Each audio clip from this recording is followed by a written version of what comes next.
je trouve qu'ils ont fait du bon boulot et c'est très émouvant, c'est une pièce très émouvante. C'est criant de vérité, ça raconte la vie en fait, tout simplement, ça raconte l'amour, le couple, dans toute sa splendeur et dans toutes ses difficultés. Ça rappelle des choses d'aujourd'hui, ça rappelle des choses d'hier, et c'est la vie qui se répète.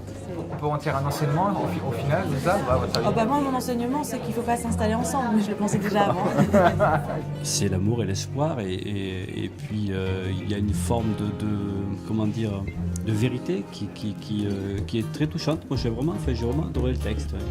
J'irai le revoir avec plaisir. 1, 2, 1, 2, donc c'est donc le portrait d'un couple. On pourrait parler de ping-pong amoureux? Bien sûr, ouais. C'est le mot? C'est ça. C'est un ping-pong amoureux. Qu'est-ce que tu vois dans cette combinaison? Déjà, ça défend l'idée principale que quand on est amoureux, ça active le cerveau, quoi. Ça donne envie de parler, d'échanger des choses.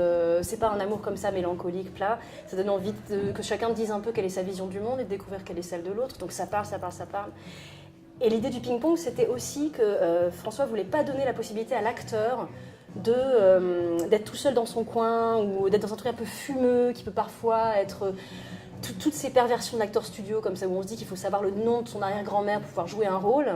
Ça prend un peu de temps, comme ça, il faut macérer. C'est vrai que le ping-pong, ça empêche forcément de faire ça. On est obligé d'être au taquet sur la situation et de répondre directement à ce qui se passe, quoi. 1, 2, 1, 2, c'est une pièce sur le couple qui est ludique et en même temps où la pensée et le corps sont en dialogue permanent. Je pense que c'est des personnages qui sont à la fois très sexy et très intellos, et ni l'un ni l'autre n'est contradictoire, quoi.